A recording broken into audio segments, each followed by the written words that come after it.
because the human strand can run more frequency because it's not distorted and it has 12 codes instead of 11 or 10, eventually through activation and through evolution, through the time cycles, the human strand will progressively have more frequency, so it will overpower the reversal, bringing it back to the right mathematical sequence.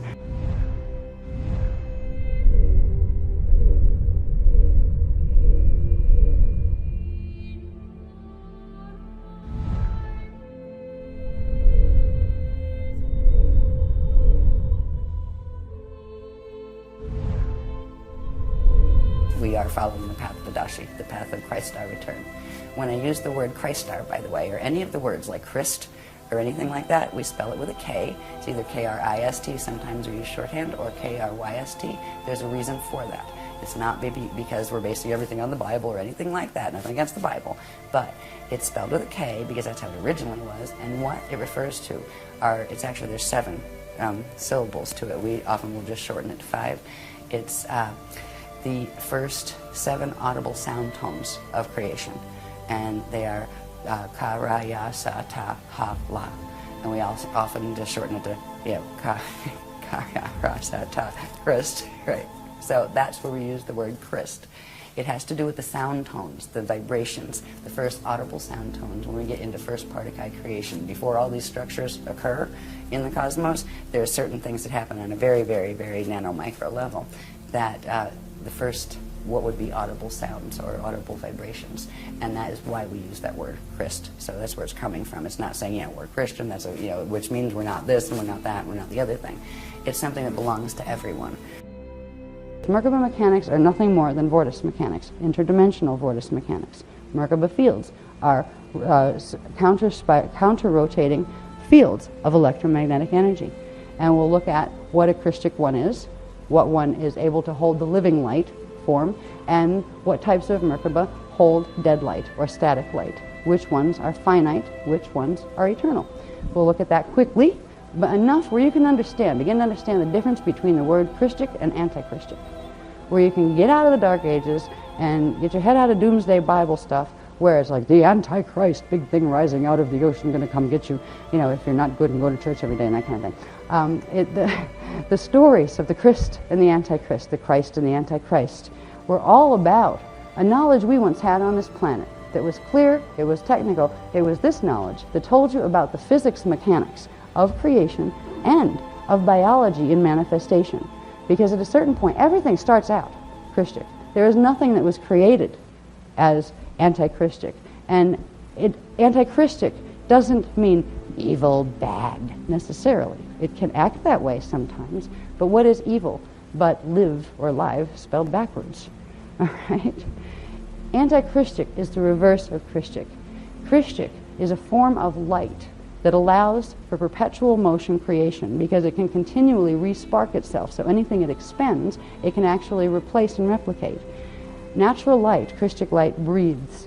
It expands and contracts, which means it needs spirals of energy, one going incoming energy toward the center, and the other expanding out toward the outside, not the outside of the sphere of source, let's say, but expanding outward to the inside of the outside parameter, and then back inside to the center. Expanding and contracting, breathing rhythm.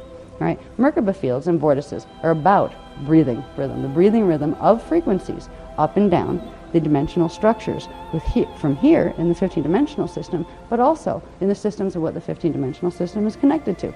So they're all an intrinsic part. It is the circulatory system, the breathing system, by which God Source perpetually, sorry about that, I haven't slept all night, so my words are a little slower than my brain. Anyway, God Source perpetually cycles consciousness into and out of manifestation through the structures of Merkaba fields. This system we're living in this world right now, is built upon the ideas of lack, of finite existence, of not enoughness of anything, and of a group of people that have to compete with each other in order to have the right and the energy to be on a planet. That is an anti-Christos model for the last 25,000 years, and for a bit of time before that. This planet has been fulfilling an anti-Christos vision that was not the vision of humankind, and it was not the vision of the founders' races. We're beginning to restore what the real vision was. The Christos realignment mission is about bringing that vision back, and it starts with our energy systems. It starts with each one of us recognizing that we are a blessed manifestation and face of God.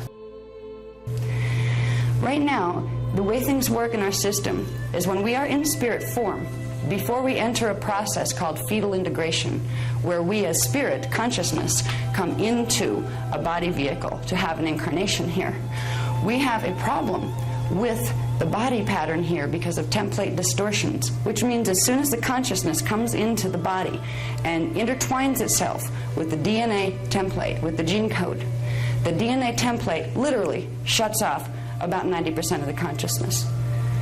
The part that's left here grows. This is what becomes a person. You remember you as a baby being. It becomes a person that you grow to be here. But the rest of who you are, who you were when you came in, is who you still are, but you don't remember it because you can't bring the memory of yourself as a spirit directly in, because the body serves as a light switch. It's turning most of the current off, most of the current of your consciousness. Now, the current of your consciousness, if you had it fully embodied as a human being with a human template, you would have a minimum of 12 dimensions of consciousness, not just seeing a three-dimensional reality field, but you would be able to access and move your consciousness and your body through 12 dimensions of matter, which means different matter density levels. We were, once upon a time, a species that was immortal. Our bodies did not die. Death is not a natural condition for the human body form. However, we've been dying for a very long time on this planet. There's a reason why we've been dying on this planet, and that reason is a genetic mutation. It's a genetic mutation that has been rendered on the deepest core template level of the subtle bodies, the Cathara grid. And because of that, literally, the way our chromosome structures evolve, the way our gene code in chemical terms evolves, is not what it was intended to be. It is not functioning on its original divine blueprint. So we find ourselves trapped as consciousness in a mortal body form that has a very, very short lifespan that progressively deteriorates before our eyes.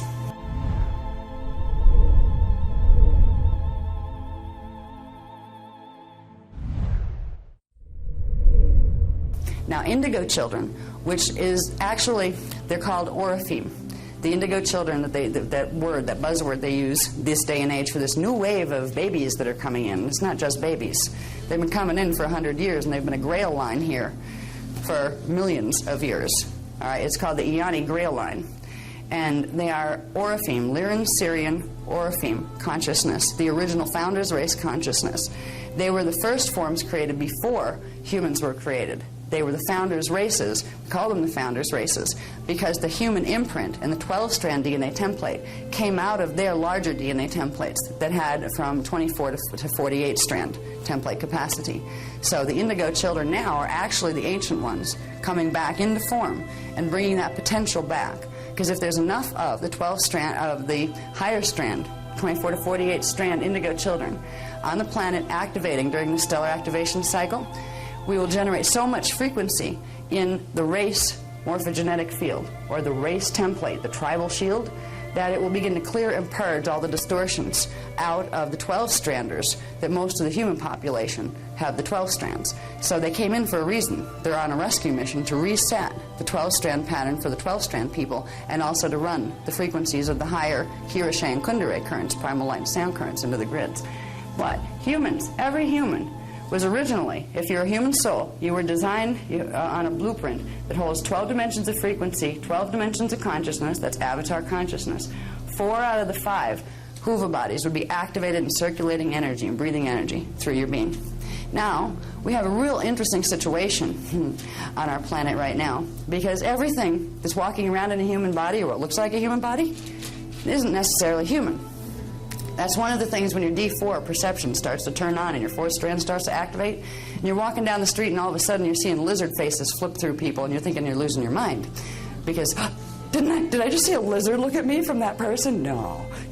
You can think you're nuts for a while. That's when your 4th strand is kicking in and showing you what the person really looks like, what that soul is. Right now we have reptilian souls on the planet. We have Anunnaki souls on the planet, which are a whole different breed that are not human either. We have a whole bunch of souls on the planet masquerading as humans. Now, it's kind of funny because the ones that are humans on the planet, and the indigos, who also look like humans, none of us look like humans. What we're looking at, what we see now, the race as it is now, is so mutated, it hardly resembles what it used to look like. Human beings and indigos were beautiful. They were very tall. They were quite lean. They were breatharian, which means they didn't have the internal apparatus that we have right now. They came in various skin colors. All of the skin colors on the planet right now are representative of the primary races. You had, red skin, brown skin, black skin, white skin. They were all equal. It wasn't that whites were supreme and blacks were apes. I mean, some of the New Age stuff actually teaches that the black people came out of apes. It's like, talk about problems with these guys. No. Black people, there is a whole grail line, genetic grail line, of very, very high ascended masters that are in black skin form here. They're the same in red skin form, which would come through like Native American or Native North American type Indians. So there's a diversity that's still in the gene code. There is a whole bunch of coding we're carrying in our DNA, and right now, most of us couldn't figure out if we were a human soul in a semi-human body, or if we were Anunnaki or Draconian or what. Because the people who are lizards in human bodies don't know they're lizards, and the people who are Anunnaki don't know they're Anunnaki. And a lot of the people that are learning this stuff would be afraid to find that out, because, oh no, that means I have more problems, right? Does that mean I'm bad? No, it doesn't. At this point, we're in a situation on the planet where our DNA holds many, many mysteries, and it would be very scary to find out exactly how much we have inside of our DNA. I mean, what would you do if you found out that, after all, yes, you incarnated out of a draconian soul matrix, which means you're reptilian? Does that mean you're a bad person? I mean, that's right. No, that's right. Most of the people on the planet right now that are not human consciousness or indigo consciousness are out of two other groups. One is, and both of them happen to be fallen angelic groups. The people that are in human forms that came out of the fallen angelic groups were parts of those collectives that wanted to get their Christos imprint back, and they were trying to run away from the nasty fallen angelic groups that they had been a part of. So they incarnated out of those groups to get into human form on what's called a bioregenesis program to get their 12-strand imprint back. They're the ones who have been chased by the fallen angelic races because they were like members of their own that they controlled who escaped from the prison camp, and they came over to the other side.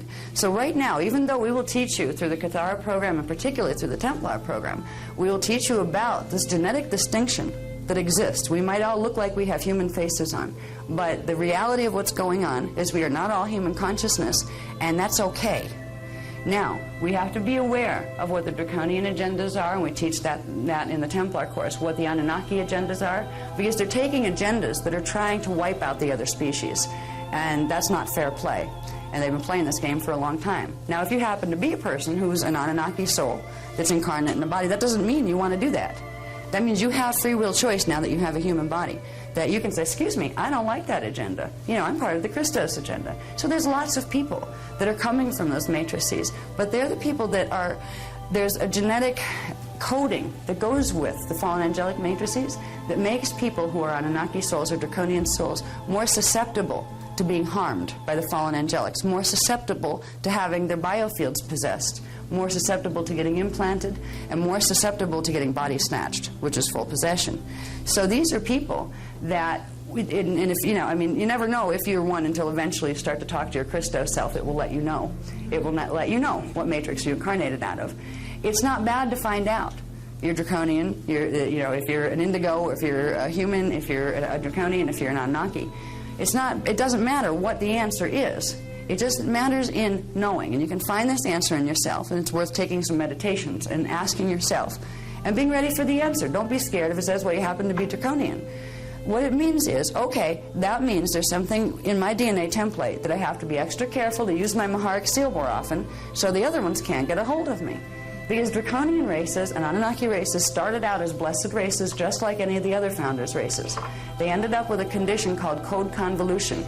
That's kind of like inbreeding genetically. If you take the same template and you combine it and combine it and combine it with itself over and over and over, at a certain point, the original integrity of the mathematical template breaks down, and you start to get random probability and variations that weren't quite part of the original plan. That's how fallen angelic matrices came into being in the first place. So when we go into the healing issue within ourselves and within the general populations, we need to be aware that not everybody in a human body is a human. And if we make the mistake of doing that blanket unity, false unity stuff, where, oh, we'll just pretend we're all the same, that means we will never discover what our particular DNA needs. You will not discover if there are draconian codes that need to be flipped back to their Christos pattern so they can be cleared. What's happening in the New Age movement is a false unity movement. They're teaching people to see themselves as all one sea of fellow humanity, so you will totally never, ever find out about the diversification that exists. They're doing this so the ones that they have implanted in human bodies, who are dark oversouls running the other agendas, won't be identified. And they're doing it to take over the race genetic code. Now, unity comes from love of diversity. Unity through blessed diversity is what was the creation imprint for this time matrix. In your healing, you will find draconian people coming to you, and you'll start to know. You'll start to recognize it. Yep, that one's out of the Omicron matrix, or yep, that one's out of Odedicron. Yep, that one's an Anunnaki, the Jehovian Anunnaki matrix. No, that one's a Thothian Anunnaki. You'll start to be able to feel the different families of consciousness just by being near the biofield of someone. If we approach this kind of knowledge with the usual nonsense that we're taught to look at things in the 3D world, we will cause damage to ourselves and to others, because we're taught to discriminate and point fingers and blame. What we need to do is approach them all with love, yet also be aware that if you have somebody coming to you to facilitate their healing, and they happen to have some real field problems because they have a DNA susceptibility, because say they're from a draconian matrix and the fallen angelic matrix wants them and wants their body, you may get yourself compromised as a person trying to heal that person, trying to help heal that person. And there's a lot of games played with this. But if you run your Maharic seal and don't forget to do it, you'll have enough frequency in your own biofield where that can't happen. So you can walk where angels fear to tread. You can go in and touch and heal and be a part of things that would terrify anybody that didn't know how to run their Christos consciousness and its frequencies. And you can know you can go in there and be safe and protected. So this is part of the reason why in the work that we teach, we will teach you about being able to recognize consciousness, being able to face the fact that just because people here wear human faces, that they are not always human souls, and human souls were created with one purpose, one template, divine blueprint, why they were created. Then there were the other ones from the fallen angelic matrices that were literally, some of them, created to destroy humans. They were created as a counter force. The Anunnaki, for example, were a race that was created by the fallen Anu Elohim, who used to be Elohai, and got code convolution and then tried to take over the time matrix. They created a biological race that was called the Anunnaki that has progressively tracked humans and indigos to destroy them, because they were the guardians of this time matrix that were in the way of the Anu Elohim matrix. There's been a lot of Anunnaki that have evolved, have looked at their creator gods and said, we don't want to do this anymore. We want to do what they're doing. We don't like you. We don't want to be bad anymore. We want to be good. So if we can realize some of the agendas that are going down, I don't usually talk about this in Kathara, because a lot of times people themselves are not ready. They're too immature. They go, oh, she's talking about stuff. What do you mean people are all humans? Of course we're all humans. And they get all scared. You don't need to be scared. You just need to be aware. And we're not teaching you to be able to identify the different matrices and then point fingers and say they're bad or they're good. Now, some of them run Christos agendas and some of them run Anti-Krystos agendas. If you happen to be a person who incarnated out of a matrix who's running an Anti-Krystos agenda, you'll be the last to know, because they don't tell their own, they use them as puppets. All right? So if you're coming from a matrix like that, this is your chance for freedom. This is your chance to get your own free will back, as you have a human template. To be this far, you have enough of a human template where you can repair and regenerate the rest. Same with the people who might come to you for healing. You might do meditation for a while and really figure out what matrix you're from. Yeah, I hope you're right. Yeah, I'm human. Yeah, it feels like I'm human. Okay. I can hear a lot of people going, that's good, because people are afraid to be draconian, or they're afraid to find out that they're, maybe an Anunnaki soul or something else in there. Don't be afraid of that, because you're blessed and beautiful even if you are. God created you too. You've just had some extra evolutionary lessons along the way. So you will be wonderful teachers when you get back up there. That's how we need to look at it. That's how we can love people that are even holding agendas that are against the Christos mission. If you happen to be a person who incarnated out of a matrix that has a bad agenda, bad in relation to the Christos mission, which is the mission that will allow this time matrix to continue and perpetuate under a freedom rather than a control. This is not meant to be a control matrix. If you happen to be out of a matrix like that, you have a history, a long history, of exploring some very, very hard subject matters involving polarity and densities. So you can be proud of yourself for getting as far as you have. And you can also realize that you have absolute power right now, right here, because you've got this far, to make absolutely Christed choices and to become a Christed being with regardless of what your matrix wants to do. But if you don't know that, if you don't know that you happen to be an Anunnaki or a Drac soul, you're not going to know they're pulling your strings. You're not going to know that when you try to talk to your oversoul or your soul, you're going to get Anunnaki Central broadcasting station. And I could give you a list of names of your local broadcasters, but I won't in this workshop. I won't do that in this workshop. But if yeah, what channel are you going to turn to? Who's your local broadcaster here? You can name 5 of the main cable channel networks coming from what we call Phantom Matrix. Followed Angelic Matrix Central.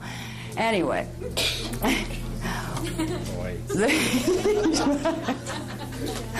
What is freeing to know is whatever matrix you're out of, you have the ability, if you have some problems, that you're a part of a collective, that let's say you really want to do a Christos thing. You're a good person, you know it, and you like being that way, and you're not going to tolerate any anti-Christos agenda messing with you. But then you find out, okay, you have a soul level, you have an oversoul level. What if your soul's a nice person too, but your oversoul level is the one that decided it wanted to stay with the twisted matrix, which would imply you had distortions in the strand templates that correspond to the oversoul level, 7, 8, and 9. If you know you have your Christos level, you can go over the head of your oversoul and back to your divine blueprint and say, well, that part of me that's up there doing its thing, that right now is choosing to be in conflict with the Christos mission, I'll respect its free will and let it do what it wants, but I want out of here. I don't want to do this, and I don't have to. You can literally run the D12 current down through you and anchor it here. And what it will do, all the way down, is begin to reset the divine blueprint. So you will help your oversoul to heal.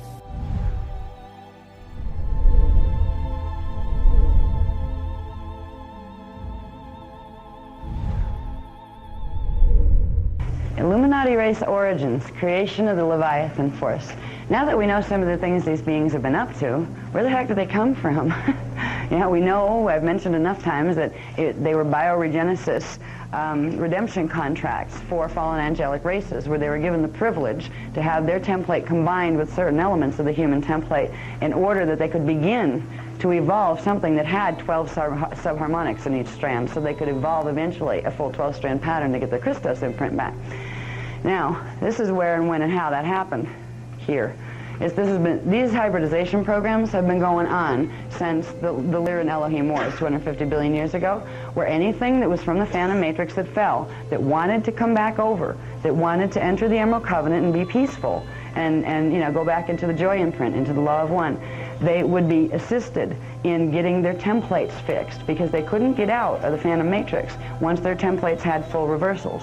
They had to literally progressively reverse the reversals back to the divine blueprint. So that's what the bioregenesis technologies were doing for them, the template restructuring or reordering, regenerating, new beginning for the template. That's why it's a regenesis. Okay? Now, the Illuminati human races are human hybrids inhabited by fallen angelic identities, identities whom originally entered the Christos Emerald Covenant on bioregenesis redemption contracts to regain their 12-strand DNA Christos potentials, then defected from the Emerald Covenant in favor of fallen angelic anti-Christic agendas. Some of the Illuminati races are actually ones that didn't personally defect. They were tricked into defection, and then they ended up under possession by the fallen angelic collectives they were trying to escape from. And what's interesting, and what's really sad, it's the Illuminati races that have been doing the dirty work of the fallen angelics on this planet. The fallen angelic collectives, just for those guys to have been in form, to get in a human form, meant they had to make a stand against their fallen angelic collective and agree to do the Emerald Covenant. That's how they got in these body forms. Because of that, their fallen angelic matrices don't forgive and forget. They have used them and abused them, and eventually, once they're done with them, they don't want them back. They consider them completely expendable. They want to walk them through gates that they're not prepared to walk through, so they literally fragment their templates and go back to space dust. So the Illuminati that think they're serving something higher that's going to give them power or recognition or safety or anything, they are being tricked because they are despised, because once upon a time they made a choice to enter the Emerald Covenant, and that wasn't forgotten by those who stand against the Emerald Covenant. So they're actually more vulnerable than the indigo or the human races, because there's a vendetta against them by their fallen angelic matrices. They'll trick them into anything, but they're going to show them. They're going to show them, you're going to betray me? That's the attitudes most of them have. It shows where these guys come down through Atlantis. We have Atlas kings coming out of Atlantis. We have Atlan kings coming out of Atlantis. And from various different king lines in Atlantis, like Anti-Kryst's king lines, that's where we end up with Larsa kings and all sorts of things that came up in through the Sumerian and Egyptian dynasties and Chinese dynasties and all sorts of them, because they invaded all of them. But there's literally a progression all the way through. There's not a break in these history lines. It shows the progression from 250,000 BC, when this mess all started, to where they progressively infiltrated. They digressed into Illuminati when Enoch defected from the Emerald Covenant in 10,500 BC, becoming the Illuminati sons of Zadok of Nohasa, Atlantis. Anybody that's familiar with any of Enoch's teachings, there's a great heralding of the coming of the Nephites and the sons of Zadok that is being taught in contemporary times. This is where that fits.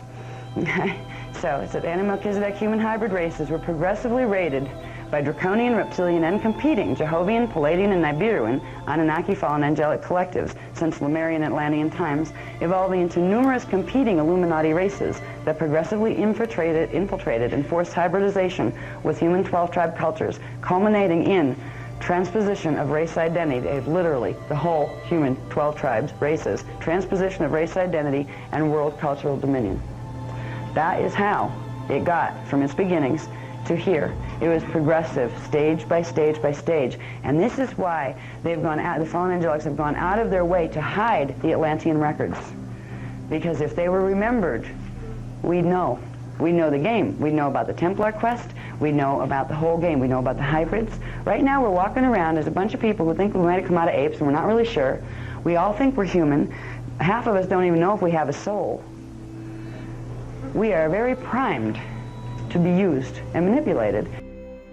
They forced interbreeding between Nibiruan, Thoth, Enki, Palladian, Nibiruan, Samjazi, Luciferian, Alpha, Omega, Centauri, Marduk, Necromaton, Luciferian, and Melchizedek human lines, and the Magi Grail lines to get the amped up coding of all of those together, and then put that together with the Grail line coding. So again, they went through the rape and pillage thing, where they were creating gene lines, killing the males and using the females as breeders, in order to create, to bring together all of these race lines, because they were creating a super Anti-Kryst Leviathan race that would have as many codes in the DNA as possible that corresponded to the planetary grids, so when the time came, they could run reverse round tables and seal the deal. You know the grid work that's being taught out there in the New Age movement by people who aren't running D12 frequency because they're not activating their Maharic seal? That's the teams. The people are being used as part of those teams to run the reverse matrix codes into the DNA. It's a very painstaking effort to build up through hybridization, through rape and pillage, and creating new gene lines and combining those to get as many codes as you could of the angelic human codes, mixed with as many codes as you could of the fallen angelic Leviathan codes, because you create a super Leviathan that had a chance of accessing the planetary grids more fully, because they could run more of the Stargate codes. They would have some of the security seals. They would have some of the templates. And this is why it took quite a while too. Good thing they had all that time between the last stellar activation cycle and this one, because you couldn't have done this fast.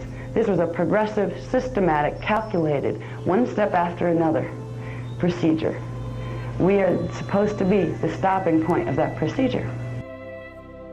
It was an experiment in how to take over a species from the inside out. Now, in the old days, there were some really weird things that happened, where before we lost our sensitivity to being able to feel what kind of energy was coming in, some people would know that there was a bad seed coming. There was such a thing as a bad seed. This is when issues of abortion actually first came up, when there would be certain, women would start to feel dark avatars in the field, and they could feel that they were being used as a vessel to birth them. And there were times when they would literally throw themselves off cliffs before they would allow that to come through their bodies. There was a lot of abuse done to the human body, particularly with females, where they were used as breeding vessels here from 25,500 BC and forward. So the issue of abortion really started in Atlantis, when women were faced with the choice of whether they were going to be a part, an unwilling part, of allowing this planet to be invaded by fallen angelics who were going to try to take it over, or whether they were going to stop the process. So originally it wasn't about trying to cause harm to something. It was a decision that was made to try to prevent harm from happening. The only person who gets upset with a woman having the free choice to not be a breeder are fallen angelic races who want to get as many of their little bodies on the planet as they possibly can in order to have an army, a fleet of consciousness here in physical form for when the stargates open. There have been breedings going on for 25,000 years to make sure there was a team, a little army, that would represent the fallen angelic sides here in human form.